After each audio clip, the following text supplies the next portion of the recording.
Creative Edge YouTube channel where we create content around design and architectural entrance exams.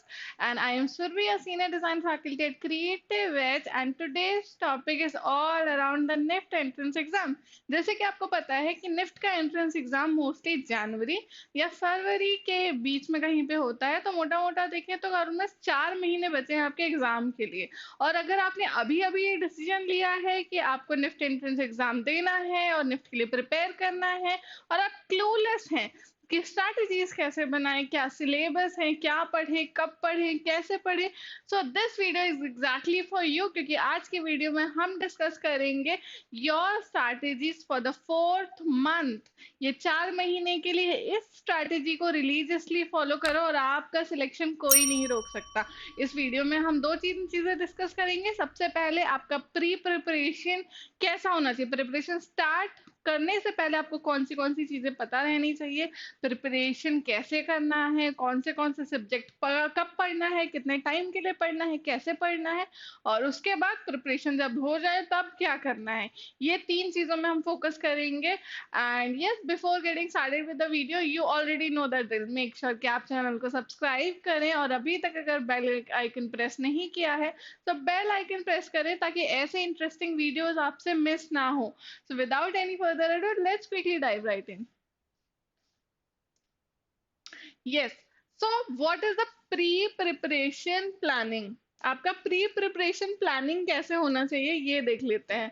ठीक है, सो pre preparation planning मतलब preparation चालू होने से पहले आपको क्या करना है। सबसे पहले familiarise yourself with the exam pattern. Pattern को अच्छे से समझिए। ठीक है, पैटर्न समझ में कैसे आएगा, सैम्पल पेपर्स देखिए, प्रीवियस ईयर पेपर्स देखिए। ठीक है, इससे आपको पता चलेगा कि एग्जाम का फॉर्मेट क्या है। मतलब क्या एग्जाम पेन पेपर बेस होता है, क्या कंप्यूटर बेस्ड होता है, सब्जेक्टिव होता है, क्या ऑब्जेक्टिव होता है, ये सारी चीजें आपको समझ में आ जाएगी जब आप पैटर्न को अच्छे से समझ गए। पैटर्न कैसे आपको समझना है, इसके 2-3 ही चीजें हैं कि आपको प्रीवियस ईयर पेपर्स देखने हैं, पेपर एनालिसिस देखना है, पेपर का जो भी उसमें दिया हुआ था इंस्ट्रक्शंस वो पढ़ने हैं, क्या माइनस मार्किंग होती है या नहीं होती है, कौन से क्वेश्चन, कौन से टॉपिक का वेटेज कितना है, कौन सा टॉपिक कितने मार्क्स का आता है। ठीक है, टोटल स्टेज 1, स्टेज बी और स्टेज ए, स्टेज बी, और उसके बाद जब आप शॉर्टलिस्ट हो जाते हैं तब कौन सा स्टेज होता है, ये सारी क्लैरिटी आपको प्रिपरेशन के पहले माय फ्रेंड्स आपको गैदर करनी है। एक बार आपने ये सारी इंफॉर्मेशन गैदर कर ली, then you have to review the syllabus. आपने पेपर का पैटर्न समझ लिया है, अब आपको सिलेबस देखना है। ये दोनों चीज के लिए आप क्रिएटिव एज की मदद ले सकते हैं, क्योंकि हमने इन दोनों टॉपिक्स पे ऑलरेडी कई सारे वीडियोस बनाए हैं जिसमें हमने इंडिविजुअली हर सब्जेक्ट्स के अलग अलग से सिलेबस बताए हैं, जिसमें हमने आपको जीके का सिलेबस अलग बताया है, एप्टीट्यूड का सिलेबस अलग बताया है, और पार्ट बी जो कि आपका ड्राइंग स्टेज है, ड्राइंग पार्ट है, उसका भी सिलेबस आपको हमने अलग से बना के दिया है। तो आप ये सिलेबस और पेपर पैटर्न है वो आप हमारे पिछले वीडियोस, पहले वाले वीडियोस को देख के आप पता कर सकते हैं। पर हम अभी भी हम थोड़ा सिलेबस डिस्कस कर लेते हैं। ठीक है, ये आपको पहले पहले करना है। सिलेबस में आपको क्वांटिटेटिव एप्टीट्यूड में पढ़ना है, रेशियो एंड प्रोपोर्शन, परसेंटेज पढ़ना है, आपको प्रॉफिट एंड लॉस पढ़ना है, सिंपल इंटरेस्ट पढ़ना है, compound interest, averages, work and time पढ़ना है, स्पीड, टाइम एंड डिस्टेंस पढ़ना है, नंबर्स पढ़ना है, area, volume and surface area, permutation and combination, probability, partnership, problem on ages, mixture and allegation and age relation. ये आपको पढ़ना है। आपको क्वांटिटेटिव एप्टीट्यूड में स्क्रीनशॉट ले लीजिए ताकि इसके बाद आप भूले ना, क्योंकि मैं स्लाइड बदलने वाली हूँ। इसके बाद आपको वर्बल रीजनिंग में पढ़ना है, ब्लड रिलेशन पढ़ना है, डायरेक्शन सेंस पढ़ना है, sitting arrangement, character puzzle, analogy, Venn diagram, syllogism, arithmetic reasoning, data sufficiency और सीरीज कंप्लीशन पढ़ना है, classification, coding, decoding, puzzle test, alphabet test, order and ranking, ये आपको वर्बल रीजनिंग में पढ़ना है। जैसे मैं बताते जा रही हूँ वैसे इसको नोट करते जाइए या पॉज करके स्क्रीनशॉट ले लीजिए। देन उसके बाद नॉन वर्बल रीजनिंग में आपको analytical reasoning and figure counting पढ़ना है, paper folding and paper cutting पढ़ना है, mirror images, water images and cube and dice. Non verbal reasoning में इतना ही है, ज्यादा निफ्ट के लिए नहीं पढ़ना है हमें। देन इसके बाद कम्युनिकेशन एबिलिटी एंड इंग्लिश में आपको क्या पढ़ना है? रीडिंग कॉम्प्रिहेंशन करना है, हमें वोकैबुलरी करना है, वन वर्ड सब्स्टिट्यूशन करना है, कहाँ गई हूँ? हाँ, synonyms and antonyms and word spelling करना है, ग्रामर बेस्ड क्वेश्चन करना है जिसमें अंदर आएगा आपको sentence completion, cloze test, idioms and phrases, error spotting and parajumbles. Then general awareness या जीके जीए में आपको सबसे पहले पढ़ना है आपको geography, history, polity, miscellaneous, fashion GK and current affairs. ये आपको जीके जीए में पढ़ना है। ये हो गई सिलेबस की बात यहाँ पे। इसके बाद हम करेंगे डिजाइन के सिलेबस की बात। डिजाइन के सिलेबस में आपको आएगा illusion creation, shapes to form, perspective, human figure, scene creation, colour theory, elements and principle of design और सीक्वेंशियल ड्राइंग। ये आपको पढ़ना है आपके निफ्ट के लिए। ठीक है, अब स्टार्ट करते हैं प्लानिंग। प्लानिंग वीकली प्लान आपको ऐसे बनाना है कि क्वांटिटेटिव एप्टीट्यूड आपको 2.5 घंटे पढ़ना है पर वीक, पर डे भी नहीं बोल रही हूँ। I know that a lot of you guys are still in school. अगर पीजी के लिए प्रिपेयर कर रहे हो तो आप में से कई लोग अभी यूजी कंप्लीट कर रहे हो या जॉब कर रहे हो, तो आई नो आप हर दिन इतना ज्यादा टाइम नहीं दे सकते, इसलिए आपको सिर्फ आप ये क्वांटिटेटिव एप्टीट्यूड पूरे हफ्ते में आपको 2.5 घंटे निकालने हैं। मोटा मोटा आपको आधे घंटे हर दिन निकालने हैं। वर्बल रीजनिंग और नॉन वर्बल रीजनिंग 2 घंटे पर वीक निकालना है आपको। Communication ability and English comprehension आपको 3.5 घंटे निकालने हैं। जनरल अवेयरनेस के लिए आपको 3 घंटे निकालने हैं per week. And drawing and design के लिए 7 घंटे। इसमें तो टाइम देना ही पड़ेगा क्योंकि एक स्किल है जो आपको डेवलप करनी पड़ती है, तो इसके लिए आपको हर घंटे 1 ना 1 घंटे, हर दिन 1 ना 1 घंटे तो आपको प्रैक्टिस करना ही है बच्चों। देन अप्रोक्सीमेटली 3 घंटे, 3 घंटे आपको हर दिन पढ़ाई करनी है और 30 मिनट आपको रिवीजन हर दिन करना है। जैसे 3 घंटे पढ़े और उसके पहले 30 मिनट आपको एक दिन पहले क्या पढ़ा वो रिवीजन करना है। रिवीजन नहीं करोगे तो पढ़ने का कोई फायदा नहीं, भूलते जाओगे। उसका संडे को वीकली रिवीजन करना है। संडे को आपको एक सिटिंग में पूरे हफ्ते जो भी पढ़ा है वो पूरा रिवीजन करना है। नेक्स्ट संडे आपको पढ़ना है पूरे जो 2 हफ्ते में पढ़ा वो पूरा रिवीजन करना है। ऐसे आपको हर संडे पिछला जो भी आपने पढ़ा है वो सब रिवीजन करना है, तभी आपको याद रहेगा, तभी आप भूलोगे नहीं।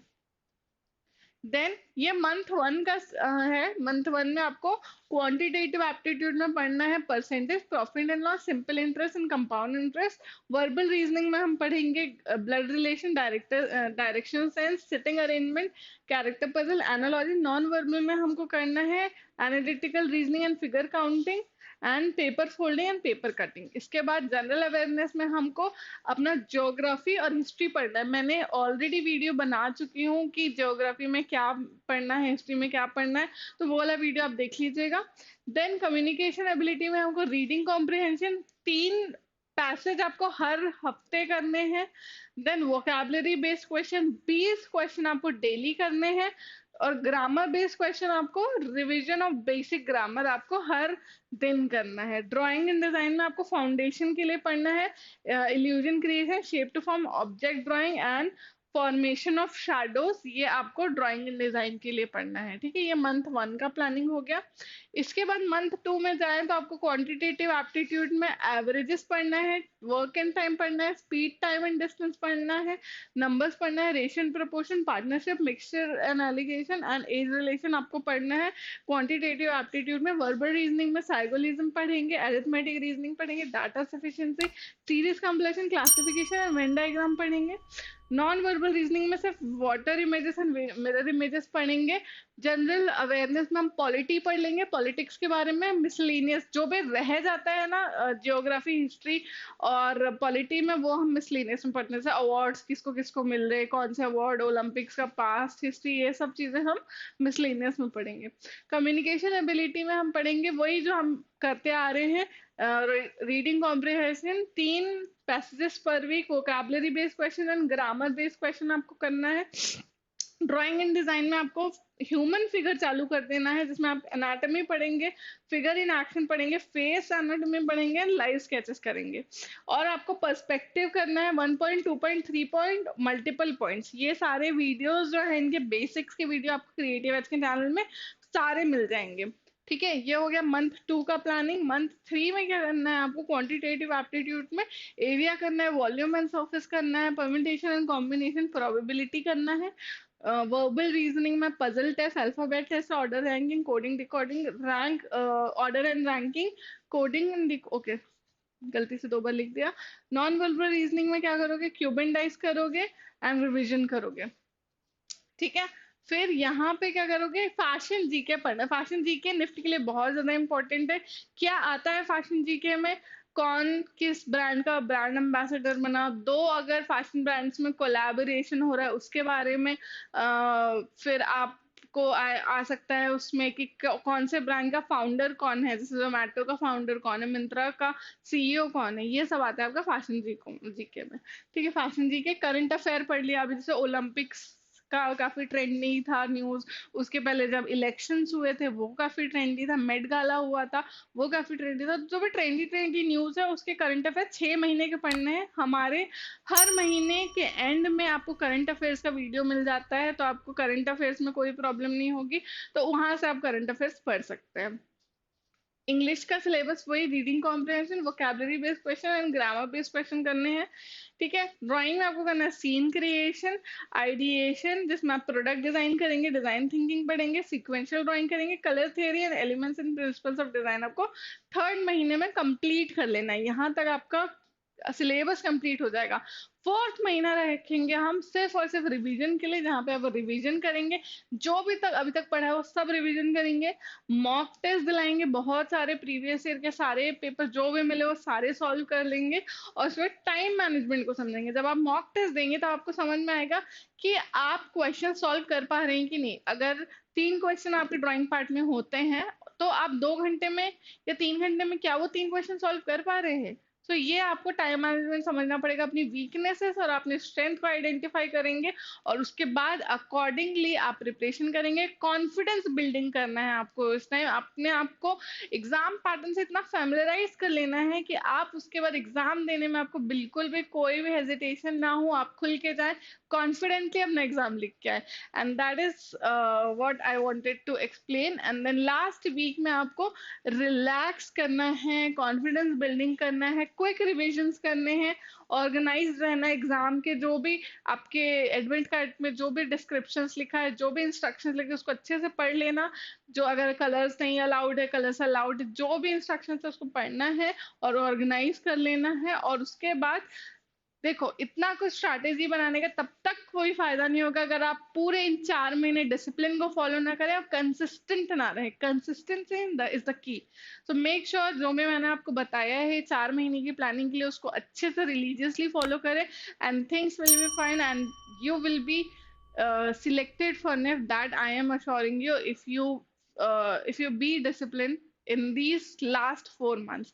And yeah, that was pretty much it about today's video. If you have any doubts, you can type it down in the comment box. If you found this video informative, you can like this video and show us your support.